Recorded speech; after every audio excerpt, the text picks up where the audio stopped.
Okey, Assalamualaikum. Hari ni ada sebuah Gen2 lah. Okey. Gen2 ni masalah dia leaking. Okey, bila kita cek leaking dia memang daripada oil sump dan oil pump. Hari ni kita nak bagi tahu lah macam mana kita nak servis oil pump ni. Okey, ni oil pump Kempro lah Okey, lagi satu kita bagi tahu kereta ni kita terpaksa tukar dia punya oil pump. Yang lama tu satu masalah. Skru dia sini jam. Okey lah. Itu biasalah kan. Okey, yang jadi masalah dia kita boleh tengok sini. Oil pump ni cala teruk habis lah. Kalau kita rasa pakai kuku ni dia dah bergarit-bergarit lah. So ini masalah dia nanti. Pressure minyak untuk pergi ke head akan jadi masalah, dia jadi tak kuat. So kita pun tak nak tanggung risiko lah. Owner pun kita dah bagi tahu owner minta cari yang original Afkat lah. Okey, so kita pun dah dapat. So hari ni kita dah dapat oil pump Afkat ni. Kita macam biasa kita akan servis dulu lah. Kita nak tengok kan. So kita dah tengok yang ni. Okay, yang dia punya ni pun okey lah, tak ada calon teruk sangat. Cantik. Lagi satu, untuk yang gigi ni jangan silap yang dot ni untuk Kempro dia macam ni. Dot ni belah bawah. Macam ni. Belah bawah. Okey. Yang ini memang tak boleh terbalik lah. Sebab ini ada ruang untuk crank kan. Untuk masuk dekat slot housing sini. Dot dia belah atas. So dia macam ni. Macam ni lah. Dot yang tengah ni atas. Dot yang besar, dia punya gigi besar belah bawah. Okey. Itu satu. Lepas tu pula untuk piston oil pump. Okey, untuk piston oil pump ni kalau kita tengok, okey, nampak tak kawasan ni?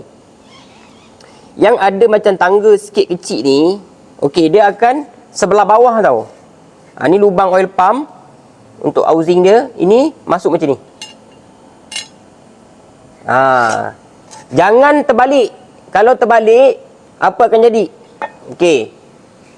Oil filter nanti akan bocor sebab terlalu high pressure dia punya minyak. Jadinya ikut je balik. Ini ada senang cakap macam ni lah.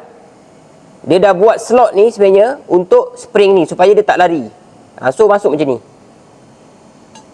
Barulah dia punya penutup dia ni. Macam biasa ada washer sini. Ni washer dia, washer alloy dia ni. Pastikan ada washer, kalau tidak nanti sama juga ada loose pressure kat sini pula. Okey. Lagi satu, untuk o-ring oil pump ni, okey, kita memang pakai yang original lah. Kita nak pesan kat sini, jangan gam. Okey, kita masukkan je. Betul-betul masuk slot dia. Okey, kita boleh tengok kat sini. Okey. Jangan gam kawasan o-ring oil pump ni. Dia dah ada slot dia sebenarnya, ada lock dia ni. Kecil, sini kecil, kecil, sini ada lock dia dah ni. Kita tinggal masukkan dengan rapi je o-ring ni. Masukkan dia betul-betul. Sini. Okey, kita tengok sini Nampak? Dia tak akan jatuh. Dia tak akan jatuh.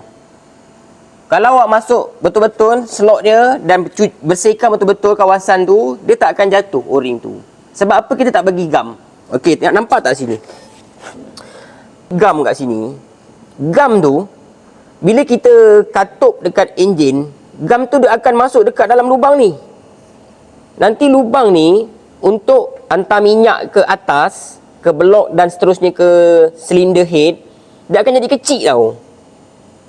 Penuh gam kat kawasan ni. Okey. Sebab tu nak pasang oil pump, nak servis oil pump ni kena hati-hati. Okey, itu sajalah untuk hari ni. Assalamualaikum.